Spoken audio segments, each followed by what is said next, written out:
n'arrives pas à calmer ton chien en promenade, il tire tout le temps, ou il s'écrase, puis il ne veut plus suivre pantoute.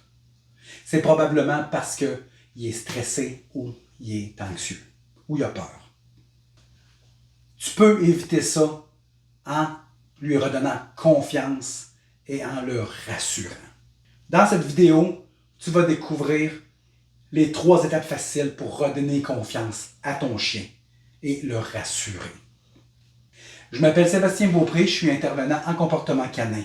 Un chien qui est stressé, qui a peur ou qui est anxieux va développer beaucoup plus de problèmes de comportement que la plupart des autres chiens. Rendre les chiens heureux, c'est ma passion. C'est pourquoi je me suis donné comme mission de t'aider, toi, et beaucoup de propriétaires de chiens à changer leur quotidien en gérant les émotions de leur chien. Pour redonner confiance en son chien, la première chose à faire, c'est de lui donner confiance en toi.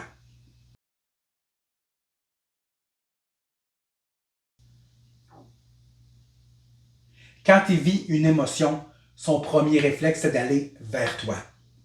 Donc, justement, laisse-le venir vers toi quand il vit une émotion. Ne va pas vers lui, attends qu'il vienne vers toi. Ensuite, ne repousse pas ses demandes de se faire rassurer. Regarde le contexte et regarde si tu peux modifier quelque chose dans l'environnement pour le rassurer. Et surtout, tu ne le punis pas. Ça, j'en parle dans une autre vidéo. Donc, les liens vont être... Je pense qu'il y a juste là le lien.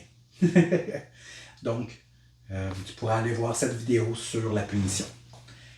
La deuxième étape, fais qu'il se sente bien à la maison, dans son environnement, la cour, tout ce qui est son environnement immédiat.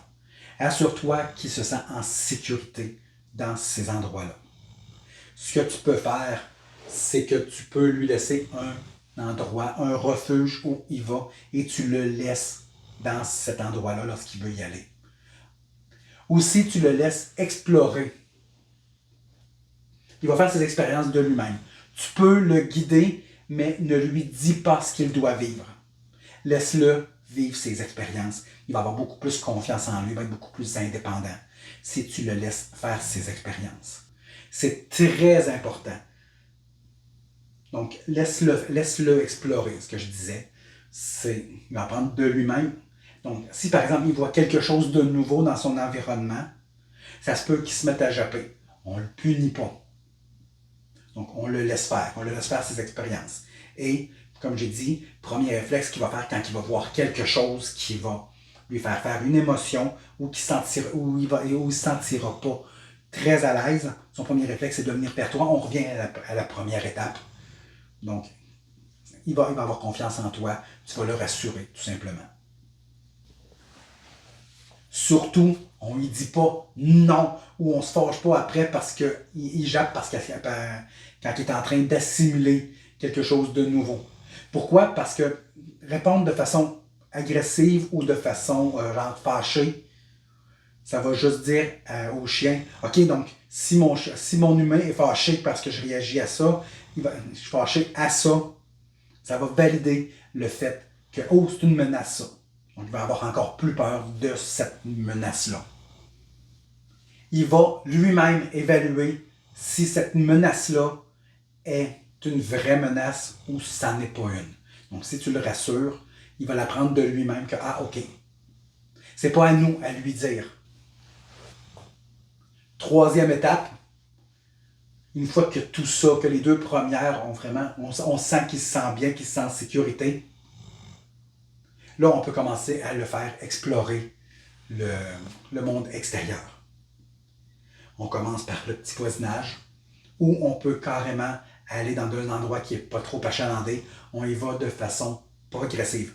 Encore là, laisse-le explorer, laisse-le vivre ses expériences. Il va assimiler de façon de lui-même. S'il ne se sent pas bien, il va se retourner vers toi. Encore là, on revient à la première étape. Tu vas le rassurer et là, il va être beaucoup plus en confiance.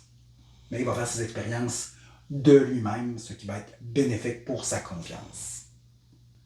Comme je disais, tu commences dans un endroit qui n'est pas trop achalandé et tu y vas de façon à augmenter le nombre de stimuli, donc de choses qui pourraient le déranger dans son environnement quand il va se promener. Les premières fois, laisse-le aller où il veut. Parce que si tu le laisses aller où il veut, il n'y aura pas la contrainte que tu le tires ou que tu le retiennes, une frustration que tu le retiennes. La frustration qui va être associée à ce qu'il est en train de voir au moment qu'il veut aller le voir. Donc, si par exemple, il voit un buisson pas loin de chez toi, puis il va vers le buisson et que tu l'empêches d'aller vers le buisson, probablement qu'il va avoir peur du buisson, il va avoir une réaction quand il va voir le buisson. Donc, on revient au problème du début. Oups, excusez, j'ai perdu l'équilibre. On revient au problème du début. C'est-à-dire, il va avoir peur de son environnement, il va s'écraser. Donc, on veut éviter ça. Donc, on le laisse aller de façon progressive. Parce que j'ai dit au début, quand tu prends une marche avec ton chien puis qu'il reste écrasé par terre, c'est parce qu'il a peur de quelque chose. Est-ce que tu as identifié qu'est-ce qui le faisait peur? Si oui, vas-y tranquillement vers l'endroit où il va se mettre à réagir, à réagir sa peur et désensibilise-le de façon progressive. Donc, tu peux le rassurer, tu peux l'emmener avec une gâterie de plus en plus près de l'endroit problématique ou de l'élément problématique. Donc, on peut le désensibiliser. Donc, ça, si tu peux avoir l'aide d'un intervenant en comportement canin pour t'aider à désensibiliser ton chien, ce serait beaucoup trop complexe d'expliquer ça dans une courte vidéo.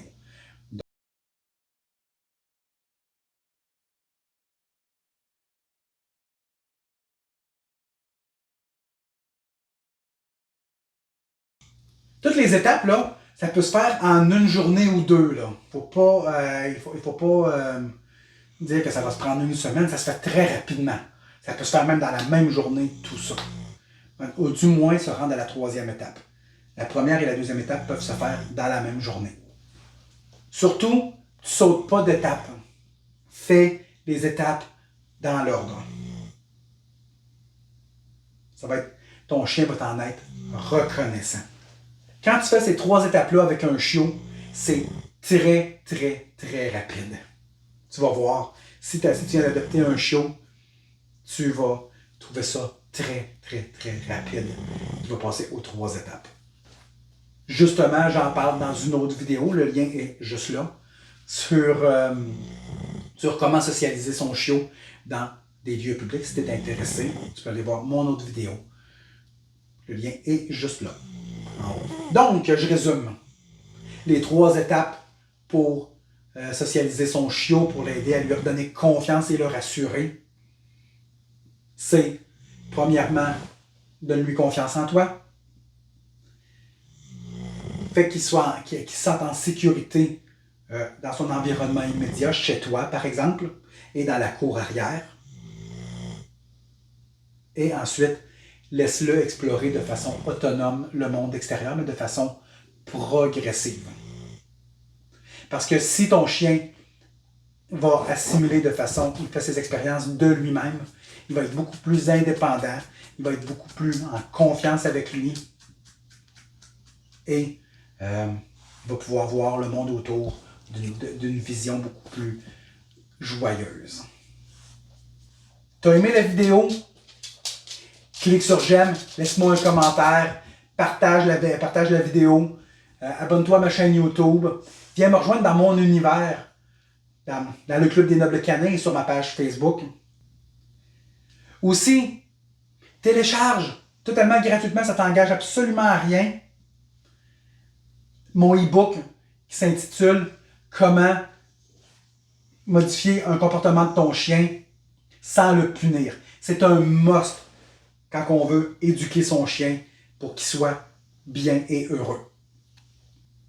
Sur ce, je te souhaite bon entraînement et on se revoit peut-être. Et surtout, stresse pas. Hein, bébé? T'aimes ça, hein? T'aimes ça, bébé? OK.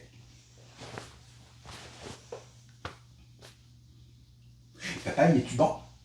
Ben oui, papa, il est bon devant la caméra, hein?